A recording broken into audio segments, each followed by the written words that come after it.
রোজ রোজ একঘেয়ে ডিমের রেসিপি কার ভালো লাগে বলো। তাই একটু অন্যরকমভাবে আজকে চেষ্টা করলাম। এখানে আমি ডিমটাকে ফার্স্টে সেদ্ধ করে নিয়েছি। তারপরে ডিমের গাগুলোকে একটু ছুরি দিয়ে আমি চিড়ে নিচ্ছি, যাতে সমস্ত মশলা ডিমের ভেতর অবধি ঢুকে যায়। তারপরে কড়াইতে আমি সামান্য পরিমাণ সর্ষের তেল গরম করতে দিলাম। ওই তেলের মধ্যে দিয়ে দিলাম নুন আর হলুদ। তারপরে ডিমগুলোকে একদম হালকা করে ভেজে নেব, বেশি কড়া করে ভাজার দরকার নেই।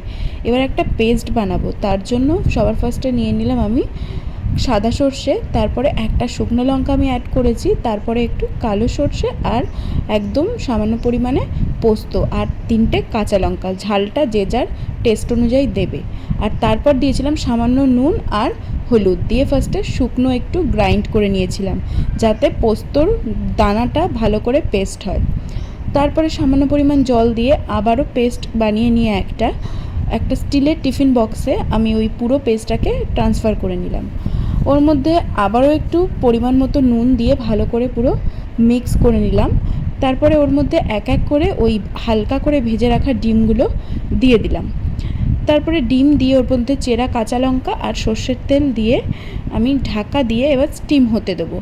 এদিকে আমি জল গরম বসিয়ে দিয়েছি স্টিম করার জন্য। এবার টিফিন বক্সটা বসিয়ে ওপর থেকে একটা ভারী কিছু দিয়ে চাপা দিয়ে দিলাম। ব্যাস 10 থেকে 15 মিনিট রান্না করলেই রেডি হয়ে যাবে ডিম ভাপা। করে দেখতে পারো কিন্তু তোমরা একবার।